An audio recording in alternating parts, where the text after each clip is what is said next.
Hey there. Today I'll be chatting with Tommy Tomlinson. Tommy spent 23 years as a reporter and local columnist for the Charlotte Observer, where he was a finalist for the 2005 Pulitzer Prize in commentary. He's also written for publications including Esquire, ESPN the Magazine, Sports Illustrated, and Garden & Gun. He's a graduate of the University of Georgia and was a 2008-9 Nieman Fellow at Harvard University. He's the author of Elephant in the Room, One Fat Man's Quest to Get Smaller in a Growing America, a New York Times bestseller and nominated NPR's 2019 Best Book of the Year and People Magazine People Picks. The list goes on. Tommy and his wife, Alex Felsing, live in Charlotte, North Carolina. And boy, I know they've got some of the best barbecue down there, by the way. But before we get started, I'd like to read a section from the beginning of his book. New Year's Eve, 2014. I weigh 460 pounds. Those are the hardest words I've ever had to write. Nobody knows that number. Not my wife, not my doctor, not my closest friends. It feels like confessing a crime. Wow. Tommy, welcome to the Mike Inspires Me podcast. Thank you, Mike. I really appreciate you bringing me on. Thank you.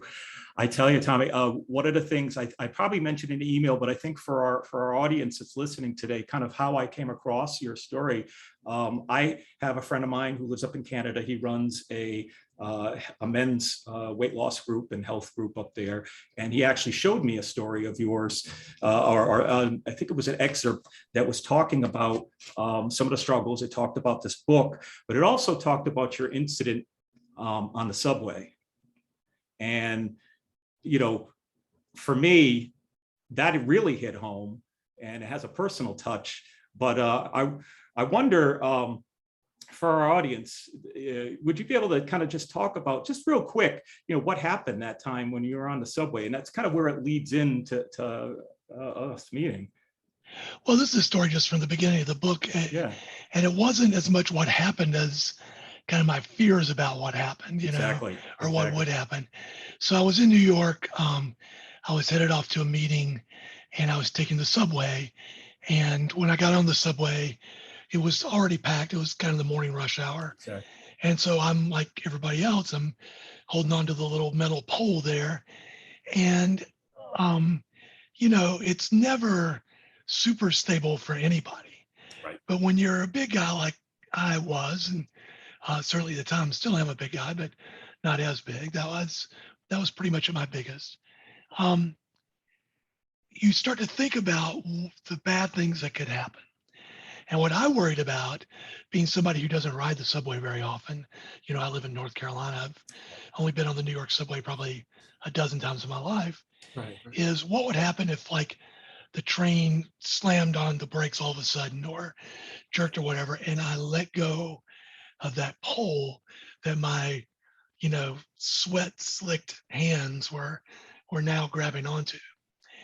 And I looked around me and there were, you know, people sitting there. And there was, I remember kind of focusing on an older woman who was pretty small. And I remember thinking, if this train, if something weird happens and I fall and I hit her, I'll crush her. You know, and so that sort of caused me to sort of panic in that moment and kind of wrap myself tighter around this pole to the point it probably looked pretty silly to all the veterans who are out there riding it. But that just these, I think what it illustrates to me is these little moments that most people don't think anything about. Precisely. Like riding a subway or going to a restaurant or being in a car, all those sorts of things, that when you're severely overweight, they come with all these potential disasters that you have to think about, and that it's in our heads, and it's one of the many things I think people don't understand about being overweight. Yeah, and that's one of the things I think that too, when people criticize or shame people who are larger, they don't realize that it's not something that, you know, is easy for folks who struggle, because we're constantly And the funny thing is, here I am, half my size, and I still worry about those things. Sometimes it gets so ingrained in me, but it's certainly something, one, to avoid, like you said, avoid injury to others. And I'm sure if you're like the guy I can tell so far in the book, you were probably more concerned about others than even yourself from the way I read it. And then the other thing is, it's just, you feel ashamed. And right. I think the part I worried about myself was not so much injury as embarrassment. Yeah. As I'm going to fall on somebody, and I'm probably not going to really crush somebody, but I certainly could fall on somebody and they could be upset at me and everybody would be looking and all those sorts of things. And that thought of what might happen and the sort of shame and grief that might come because of that, that's part of that package. Not so much worrying about other people for sure, absolutely, but also worrying about my own sort of psyche as I was doing it. As we're often worried about. Well, Tommy, that is exactly, when I read that, I cried because, you've heard this, I'm sure, from many of your readers, because years ago when my son, I only live about 2 hours from Boston, my son and I had gone up there. And at the time I was probably close to the weight you were. I'm a little shorter, I'm 5'10". I don't know exactly what I weighed, but I was probably close to 450. And same thing, I was hanging on for dear life on the subway. My son was too, and we're next to you. And I don't remember, it was a hot night. We were heading somewhere, probably to go see the Blue Man Group or something. And I'm hanging on like you. The thoughts you had in your mind were almost parallel to mine, looking around and holding. The train slammed and I did fall. Oh, man. And I fell backwards into a crowd who were tightly packed. A group of people did help me up. As much as people did treat me, I guess, with dignity, I didn't feel like anybody was shamed. Even though I was probably the largest man in the car, I felt about that big. Sure. I get a little choked up, but so yeah, it's those moments that can make you feel small at the same time, right? So through that article that I read that was quoting from your book, I felt you reached out and I said, I got to find this guy. Oh, and that's where we are today. So that's what's brought us together. Just kind of like, I've been, since I've lost all my weight, really trying to help people understand not only the importance of just learning small techniques to take charge of your health, but understanding that it's not an easy process and there's a lot of emotional aspects wrapped up, especially, it's one thing somebody's 20, 30 pounds overweight. Okay. And I get people asking me for advice all the time. When you start getting into the 100 pounds, 200 pounds, we're unpacking some things that are not about mere, I don't know what exercise and foods to eat. This is some big stuff.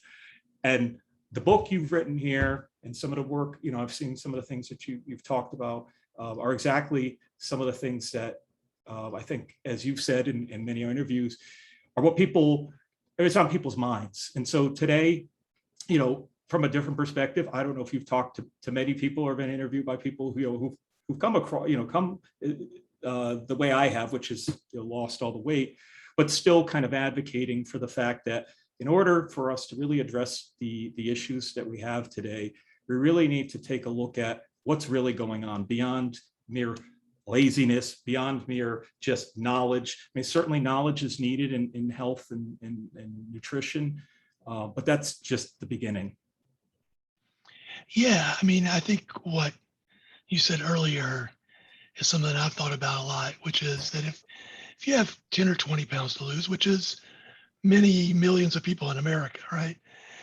If you have a small amount to lose that's bothering you, you could probably take just about any book off the shelf at the bookstore, the top 10 diet books, and you can follow that for a month and you could probably get rid of that weight. Yeah.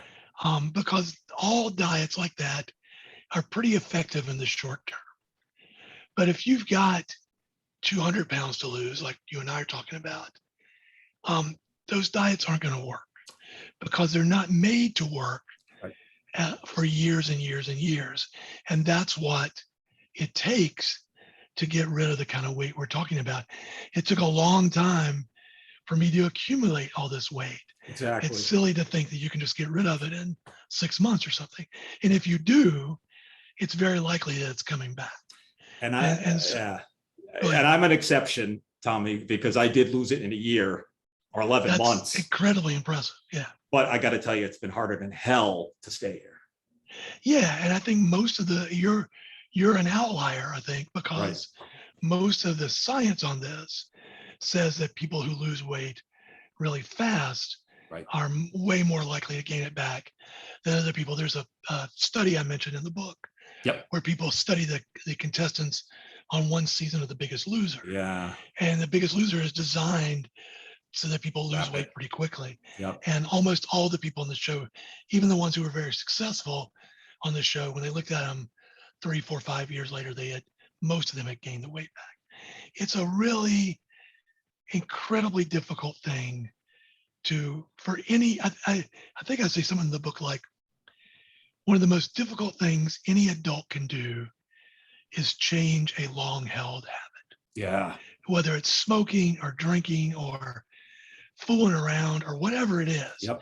If it's a habit that you're still 40, 45, 50 years old and you still have it, you can't just snap your fingers and get rid of it. No. It takes a sustained effort and a sustained program and something beyond just like the latest fad or whatever.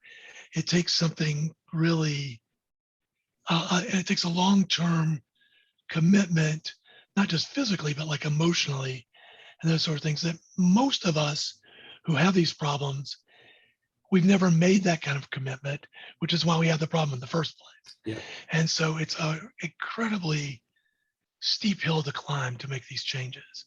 And I'm always impressed by anybody who's been able to do it and keep at it. Well, and Tom, thank you. And that is one of the things that I'm really trying to examine, and why I talk to many, many people about their journeys to understand what is the difference between what I've done and the efforts other people have done, why I'm able to sustain.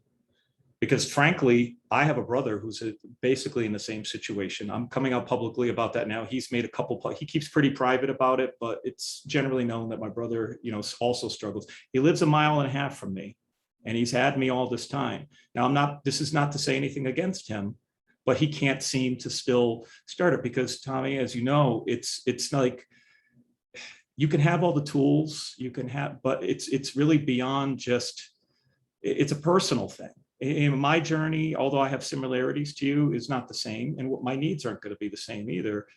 And what's going to motivate me to stay here? I mean, I still don't know. It's hard. Yeah. I think to your brother's point, and there are lots of people in my family who are in my boat to one degree or another as well. It is an intensely personal thing. And I think for everyone, one thing I've come to believe about this is that for everyone, there's some sort of trigger. There's something a switch you might be able to flip that will help you turn it around. Yep. And for many people, it's, a tragedy in their life. For many people, it's some realization, some moment of shame or anger or whatever. For other people, it's more of a slow thing, like turning a big ship around or whatever. But I do think everybody does have some motivator that will help them change. I think for many of us, it's just a hard thing figuring out what it is. And I think that's where sort of the psychological side of it helps, where maybe some counseling or therapy or something, or even a trusted friend or somebody can help you work that stuff out and figure out, why, for me at 460 pounds, the question became not so much how do I lose this weight, but how did I get here in the first place? And that's what a lot of the book is about. Yeah. It's sort of going back and like retracing my steps to how I got there. And that helped me, I hope, figure out a way to sort of get better. Yeah. And you're making me think too, as I'm having a thought as we were talking, as I was listening, that I've seen many people well, we talk about the gain back, right? So we talked about, how people, they go and they may have the motivation to do it. They may have the tools to do it. They go and they lose it. But what is it that brings them back? And it's exactly that the things you're talking about is that you can lose the weight, you can come down and get to where your quote should be, or where you want to be, whatever your goal is. But if you're not prepared for the life after, if you don't have a plan to kind of deal with whatever it is that brought you there in the first place, like you said, it didn't take you, you didn't just get overweight, overnight to 460 pounds. It took years of just circumstances that happened that built this, what turns into, a monster of a problem later in life. I mean, I don't know about, it seemed like earlier you did have some physical issues, but more, well, you had heart trouble, you had some other problems, but not, I had a couple of weird medical things that but really didn't affect my weight, except that there were moments in my life I could have said, okay, now I'm going to really try to get better. And I didn't, so those were not enough to motivate me. I think for me, it's just and I think for most people, the how you get there is a combination of factors. For me, it was partly growing up in a southern rural family where big meals were a sign of wealth, of prosperity. That was, our family didn't have much money, but we were rich at the table. And so that meant something to us to be able to provide big meals and lots of fried stuff and pound cake and all those great Southern foods.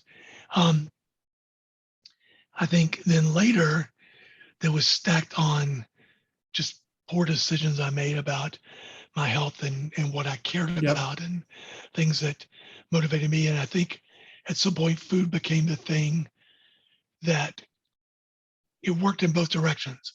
When I felt good, it was a way to celebrate. And when I felt bad, it was a way to soothe the pain.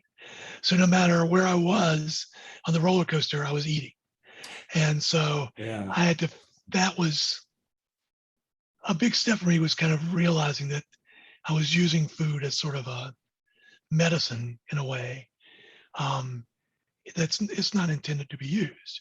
And figuring out that was happening and what to do about it was a big step for me.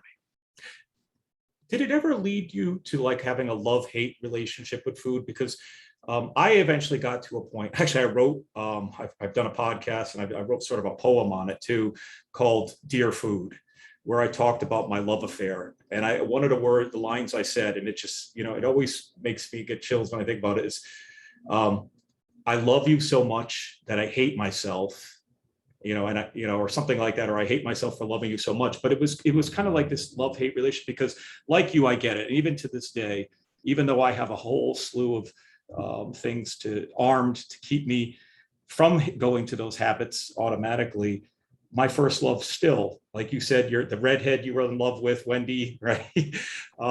It's automatic. That neural pathway is already built so that when I feel anxious, when I need comfort. And so did you find that you had sort of a love-hate at some point? Well, it was exactly what you said, that sometimes I loved food in a way that made me hate myself. I have clear memories of being like in the parking lot at a Wendy's where I've ordered the drive-through or something. That's like the third fast food meal I've had that day. Maybe, and sitting there and just thinking like, what am I doing with my life? But at the same time, not stopping, because it flipped in that moment from the celebration mode to the sort of soothe the pain mode. And I just remember thinking, this is clearly going to kill me, but also thinking, well, but it's not right this second. Let me finish this first. And yeah, I mean, I clearly had those, certainly probably love-hate relationships with food, but more than that love-hate relationship with myself. That's a good point. And that was to me, something I had to pinpoint to realize what was going on there. Food was sort of the the means to that end, I guess. It's cyclical too, because, I find, at least for me, the self-hatred is something I think that drove me first there in the first place and so sometimes it's your only friend. I remember my stepfather telling me he had a friend in the hospital he was visiting, and she may have been dying, I don't know. She was quite obese, and he was trying to help her out. Maybe she wasn't. I don't think she was that, because he wouldn't have taken her food. But anyway, he had taken away this pudding she had. He's like, "Oh, you don't need that." And she looked at him and said, "Van, please don't take away the only pleasure I have in life." And I was thinking to myself, just how sad that becomes when food becomes your only pleasure. And yet at the same time, I can truly relate to that. Well, and I think, for folks who are at the end, basically, it's an incredible comfort. Yeah. But at some point it becomes that, it's like, I think for me, it was the only comfort that I could rely on. Before I got married, I didn't get married until I was in my mid 30s. I had friends, I had people I cared about, I had family who loved me, but I left home, at 18 and never really came back. And I had all these very kind of high stress jobs that were sort of meant for loners, and I worked weird hours, and it's hard to have much of a social life. And food was the one reliable good thing in my life. Yeah. I knew no matter what had happened, if I was going home at 2 a.m, I could find a drive-through to stop in on and eat something when I got home, and I would feel better before I went to bed. I'd feel worse when I got up, like there's like a hangover for food too, but in that moment it would make me feel better. And I think that's the other key to all this, and I think to any sort of addiction or obsession or however you want to frame it, it's that short-term gain versus the long-term consequence. Right. In that moment when I'm having that cheeseburger, it feels great. Yep. In the same way that, like, when people are cheating on their spouses or whatever, in the moment, whatever happens, that feels great. Right. When you're on a heroin high or whatever you are, that feels incredible. When you've got a great buzz after a few drinks, that feels great. The payment comes down the road. Yeah. And sometimes it comes immediately, sometimes it comes way further down the road. For me, it sort of slowly accumulated over many years to where I was 460 pounds. I couldn't climb a flight of stairs without gasping for breath. I couldn't get some rental cars because the seatbelts wouldn't fit. All these things that this life that I built, because I kept trading these short-term pleasures and kept pushing off the consequences later and later and later. Well, eventually the consequences arrived. And when they do, you can't just slough them off right away. Yeah. It takes long-term commitment to get rid of them too. Yeah. And I've thought a lot about that myself, because I think I read an article somewhere, it might have been by one of my mentors, Dr. David Katz. I think he wrote something about food is one of those, it's like a slow moving bullet to the head, you just kind of, but I said, well, it is, I had commented on the article, I said it is, but it's a sugar coated bullet with, with caffeine and other addictive things, because it's that draw. The other thing that we're kind of not touching on, we're kind of putting on the personal responsibility. And this is something I kind of struggle with, because, at what point do we look back and say, well, okay, and you do touch on a lot of this here. It's also the system in which we're living. We live in a system that supersizes and deep fries everything, applauds it, and says, oh, this is great. Check this out. This is awesome. We've got this. Remember, what was it last year? KFC did a chicken sandwich that was served on a Krispy Kreme donut.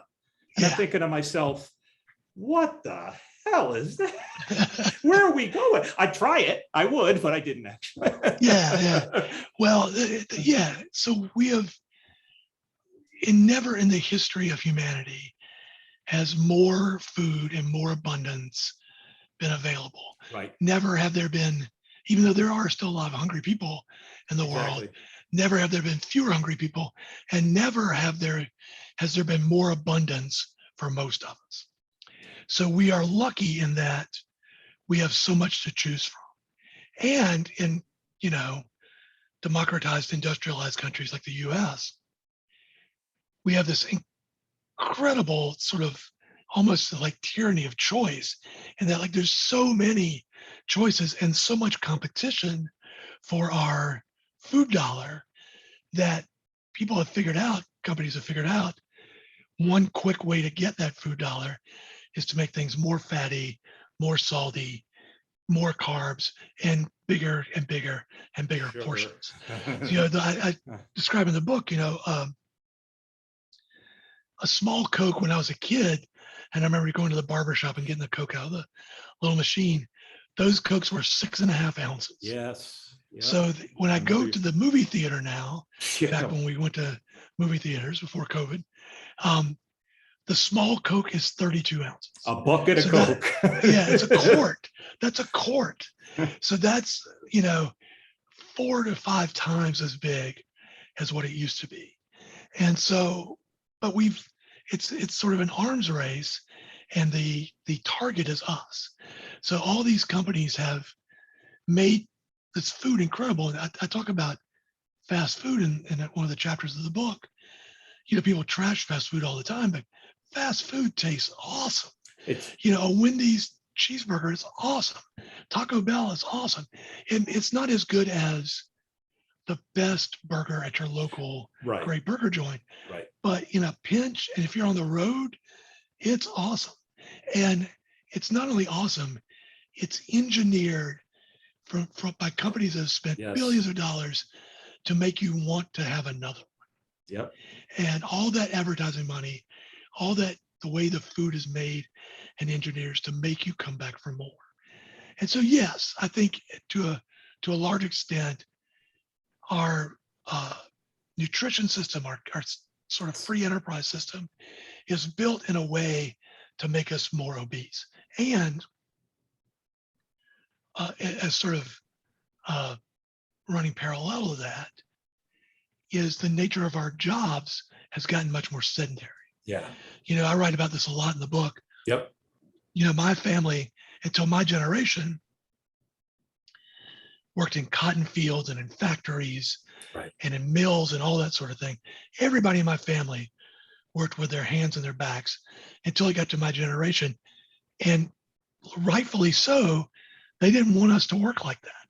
So we got to go to college and have white collar jobs and do what I do, and I'm privileged to do for a living, but I've never had a blue collar job.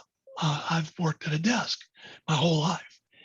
And so combine that sedentary work with a much more abundant availability of high calorie, high fat, good foods. Well, it's no wonder we're all getting bigger. And I question if we're really eating food at that point, because if what you're eating really provides you no nutritional value and purely pleasure, if not poison, what are you really eating at the end? I mean, how often do we eat stuff, and why are we hungry? Well, we're hungry because we're not really getting the nutrients our body needs. But then again, who wants to eat just for nutrients, right? Well, nobody does. Well, a little Debbie or a Hostess, a Twinkie or whatever is probably closer to a drug than to food. Yeah. When you think about the chemical breakdown of what it does to your body and the nutrients it does not provide, right? All that sort of, it's probably closer to, pot than it is to collard greens, and so, and I think people sort of intuitively know that. Yeah, I mean, they do. nobody's going to Taco Bell to fulfill their nutrition needs, right? They're going for pleasure. Yep. And it's a great pleasure provider. And it's sort of, in some ways, like the last vice that's agreeable in this country. You can't smoke now. You can't do drugs and really be a part of society, although marijuana is changing a little bit. Yep. The whole drink culture, nobody likes it. The idea of just walking around, coming to your job semi-drunk, nobody does that anymore. But there are whole TV networks devoted to the pleasure of food, of the British baking show and these like cake masters and all this stuff and all these things that I watch, and millions of people watch that are devoted to the pure pleasure of making and eating food. Diners, drive-in, and dives, right? Yes, I was just thinking of him. Yeah, I mean that's not about nutrition, right? Nope. And so it's one of the last acceptable vices is to be a foodie, and that's great for people who can do it in moderation. But there are many of us who can't, and that's where kind of this conversation comes in. Exactly. Yeah, I think about some of those shows sometimes. I mean, what was it? It was another show. There was a guy, Man versus Food, and I used to just sit back and watch. Eat the biggest thing possible. Yeah. I was just like, my mother used to watch it. My mom's a retired RN too, and we would sit there and watch this guy, and it's just like, I don't know. And you read stuff about him. I don't know how much of this. I thought I read that he, in between, he would eat healthy and then go back to that. But there's a point at which, I mean, we can eat garbage and that's fine. And there's a point at which it accumulates, and over time, see, that's the thing. Well, going back to that slow bullet, Tommy, like you said, it doesn't just happen overnight. And I think that's part of the problem. We don't think about the consequences. So I ate, I don't know, I ate a couple of dishes of ice cream tonight, and then tomorrow I eat cookies, and then the next day, and then over time, for the week I don't see much of a change, but over time, then just like you're talking about with your process of the weight you're trying to lose, as you kind of slowly adjust to it, it's kind of the same way, the opposite way. You just, each time you gain a little more, it seems like you're just, oh, okay, I'm used to that, and yeah. Yeah, like in one big meal generally, is obviously not going to kill you, right? If tonight I decide to okay, I'm falling off the wagon, I'm going down to the barbecue place, I'm going to have a rack of ribs, I'll feel it the next day, but it's very unlikely that rack of ribs will kill me. But if I do that enough, that will surely kill me. Yeah. To do that, the number of times that I did it during my life, will surely kill me. There was a study that I saw on Twitter yesterday that people, some group, and these studies, most of them are only of limited use, but this one study tried to give a time value to different foods based on the nutrition. And the big headline was that they said for every hot dog you eat, you lose 35 minutes of your life. I've seen some. Which of course made some of us joke, if that's true, I died in 2004. Right? And so, but it does, I think that in general is absolutely true. That big bowl of ice cream you have is going to knock some amount of time off your life, in the same way that every cigarette a long-term smoker smoked was gonna come get him at the end. You don't know how many minutes you lost there, but you lost something. Screw it, I'm gonna die anyway, right? Well, either that or this one doesn't matter. It's very much like any sort of risk. You calculate it and you say, well, this risk I'm taking now is small. The risk down the road may be large, but I don't have to worry about that right now. And that's how many people live their lives with something. One of the things I talk about in the book a lot is that everybody's got something. It may not be at the level of my addiction to food was, but you've got something in your life, whether you gamble a little too much, or you overspend on clothes, or you aren't kind to animals, or whatever it is. You've got some little bad habit or flaw in your life, some hurdle that you can't quite get over. And what I was hoping to do, part of what I was hoping to do with this book, was to get people to understand that being overweight is not that different than those other things. That there are a lot of commonalities. One of the I got, since the book came out 2 years ago, I've gotten thousands of letters and emails and things from all over the world. And one of the best ones I've gotten was, I got an actual letter in the mail from a guy from Austria. Now, I don't know how this guy even found my book. I didn't even know it was for sale in Austria, but he found it. And he tracked down my address somehow, and he sent me a letter, like a 10-page letter. And the best thing about the letter was this guy does not struggle with his weight. His issue was depression. But in reading my book, he saw so many parallels to the things in his life Yep. that he thought it was useful to him. Yep. And that just meant the world to me. So great lead in, Tommy, because as I'm thinking about, and I jotted down some questions that I was thinking about, is the general reception of the book is from what I've seen. I've read quite a few of the reviews, and I was looking, it seems like it's been good, and that's great. It's been generally helpful. Interesting question. I don't know if you've been asked, but what sort of like pushback, what sort of any negative type of reactions have you gotten from it, if any? Yeah, you're right. The reviews have been overwhelmingly positive.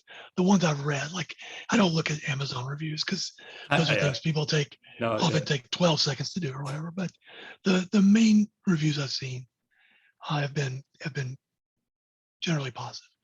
I think the pushback I've gotten, if any, is from people who feel like they have the answer. Oh, Where they said, what you talked about, this sustainable way of doing it, that's fine, but here's the way you can do it in 6 months. Or here's the way that here's the secret that you didn't tell anybody about. Oh, geez. And it's a wide range of things. When I was, when the book came out, and I guess it's still pretty popular now, there was this intermittent fasting was a big thing where you don't eat after like 5 o'clock every day or something like that, or you eat all your meals in an 8-hour period or whatever it was. There are 2 or 3 different methods on this. And I got many, many, many letters from people saying, yeah, but this is the true answer. And I was, the people I responded to, I was trying to be polite. And I always say to people, and I think because I believe this, whatever works for you is great. Yep. If you find a path that gets you there and you can stay there, God bless you, whatever. There's no one true way. And, but what I also said to all those people is, if you do me a favor and check back with me in 5 years and let me know how you're doing, because this is the sort of the trap of many of these fad diets or programs or whatever, is that they're just unsustainable in the long term. No reasonable person can stick to them. Amen. And so for the people who can, great. Sure. But I think the science shows and anecdotal evidence, certainly the evidence I know from people I know and have talked to about this, says that, whatever's the #1 New York Times diet book this week is not going to be around 2 years from now. And nobody who buys that book now is going to get the satisfaction they really need it from it.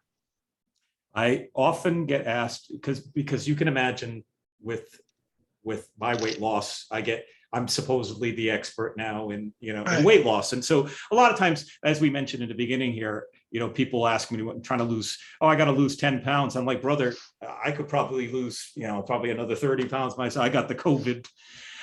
But, people ask me about a variety of diets, weight programs, I won't name names, but we know who they all are. And I'll ask my opinion on them. And what I normally say to people is, it matters least how you get there is what you do after. And, like you're saying, if intermittent fasting works for you and it gets you, that's great. But my question is, okay, how long are you gonna be able to sustain that? I don't know. Maybe some people can, and that's great too. If you can intermittent fast and it keeps your weight loss the rest of your life, that's great. But is that a long-term plan? For me, it seems like, one thing I'll say, even though I did lose the weight rapidly, one thing I focused on was retooling my habits. And so, although I did it quickly, and first off, I didn't expect it to happen, I knew that the finish line wasn't at the end of 11 months. the finish line is really the end of my life. And so, there's a number of different programs out there, and it's interesting that people threw those at you as sort of like, oh, I've got the solution for you. Because even myself, Tommy, you're talking to me here, and at some point, you could probably look at some of my stuff and get some ideas and whatnot, but I'm not going to claim that I have the answers for you, because certainly I'm not you, number one. And number two, your needs are going to be, as we talked about earlier, are going to be something that is really, you got to explore. I could put out the ideas, but ultimately you got to be able to relate to it and say, okay, this is for me, and I think this will work. Yeah, all our bodies are different. They all respond to different plans and different motivations, different stimuli. That's one of the reasons I never liked shows like The Biggest Loser. In that I never watched it actually. Well, when you make it a competition, yep, you pit people whose bodies are very different against one another. Yes. And the one who loses the most, it may be just because their metabolism enabled them to do it in a way that the other person's didn't. And you may look back 10 years from now, and the person who didn't lose as much weight at the time might be much healthier. And so it's just sort of a false choice, yep. And so, and I think those, again, just like with eating, with dieting or getting in shape or whatever, it's the short term versus the long term. Yep. Most of these fad diets, because my belief is almost any diet works in the short term. Exactly. So if you just pay attention to what you're eating and don't just shovel in everything, yeah, you're going to lose some weight in the short term. But can you sustain that, and can you build a life around it? Yep. And that's where I think most of those plans fall short. Well, one of the things I've been reading in your book is that you seem to be on track with, similar to what I did, was tracking. And I think yes, there's several things that I say it does, and you may have realized it. I can't remember if you mentioned it in the book, but number one, it makes you aware, and I think you did mention that. So now it's like, if I'm writing it down, oh, what did I just eat? Oh, I ate a can of Pringles. yeah. Got to. Oh, by the way, I love how you were mentioning NyQuil has 90 calories. Really?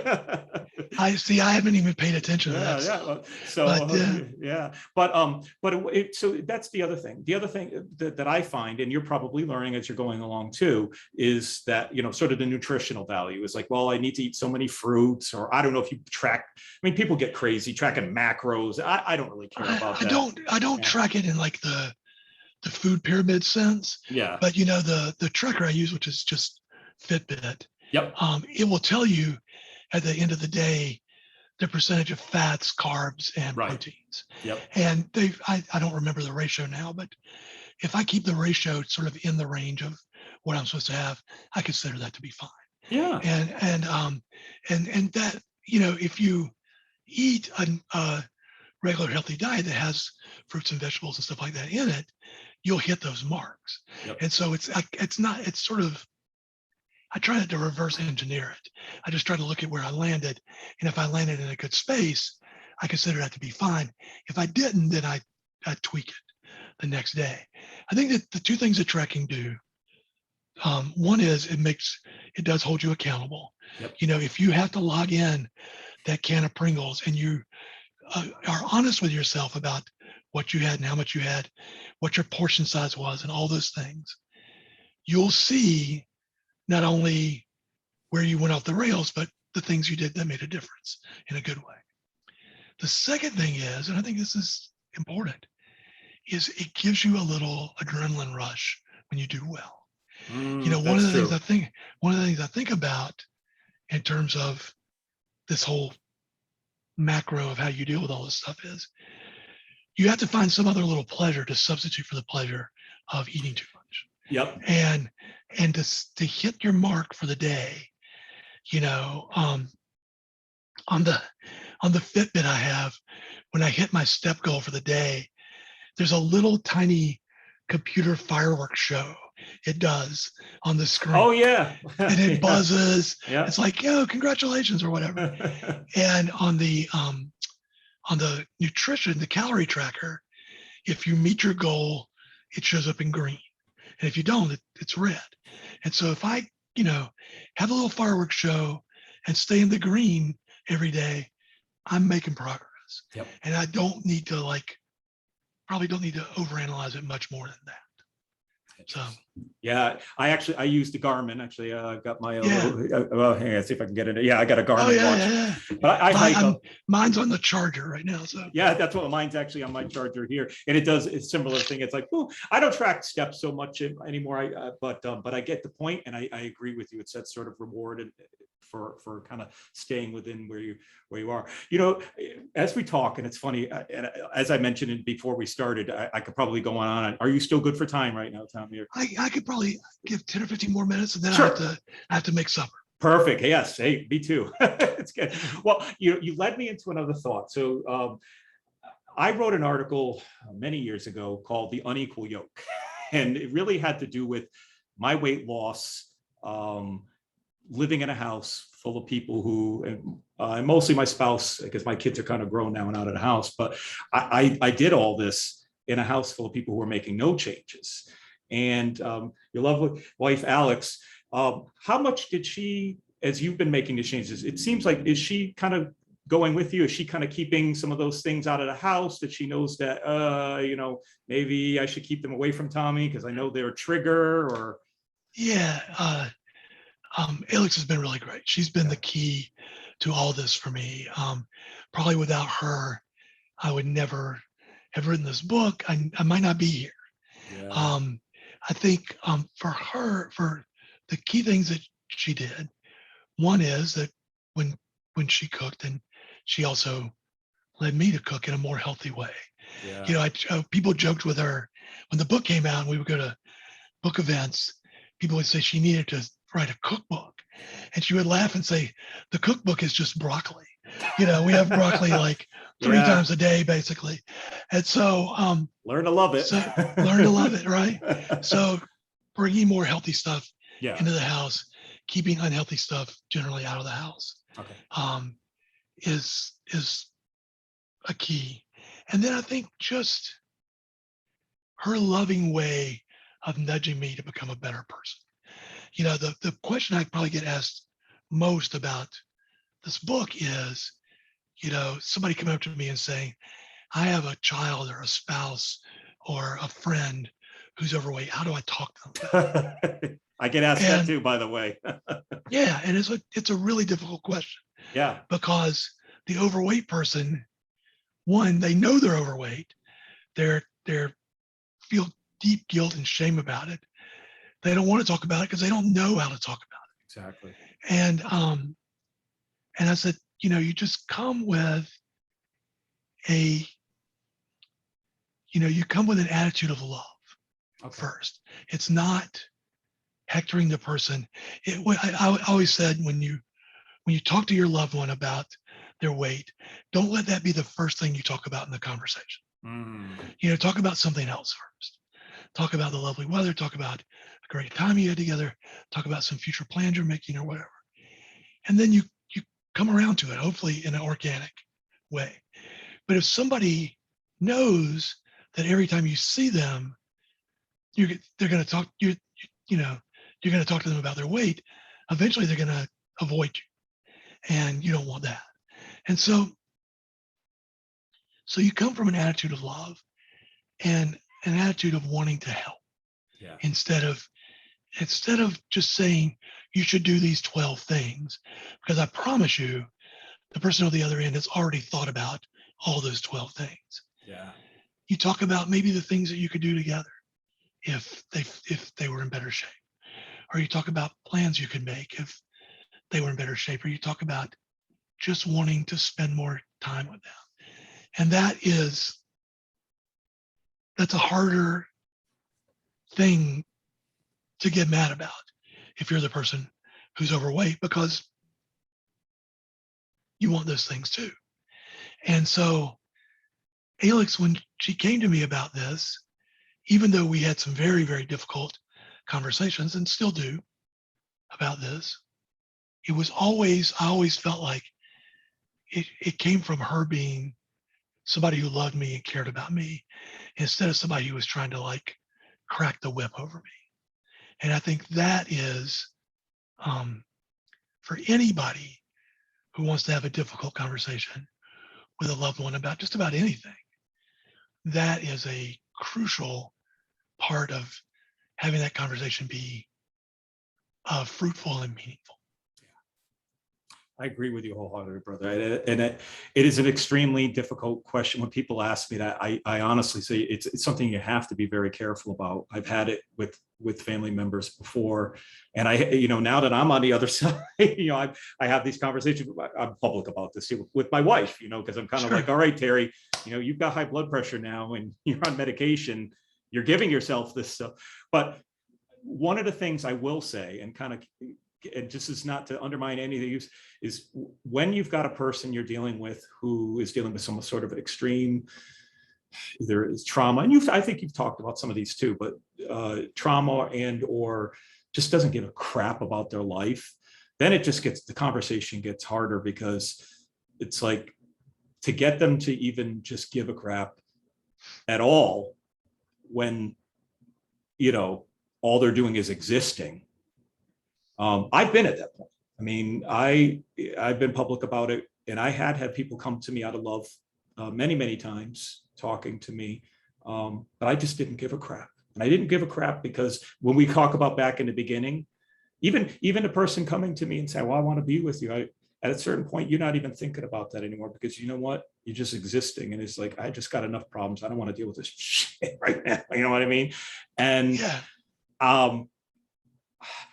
But hopefully it's not always that case with a lot of people, but that's, at least in my experience, personally, for myself and a couple of people I know, the real key to the problem was in communicating with them is that they don't even care about themselves, which, kind of cascades out to the rest of the world, they don't even care enough to do it for you, and that's. Well, sure. Yeah. If you don't care about yourself, why should you worry about what somebody else thinks?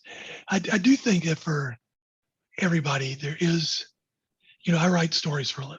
Yeah. And one of the key things when I'm writing about another person is trying to figure out what's their why. Like, why do they, if they've done something in particular that I want to write about, why do they do that? What in their life led them to that point?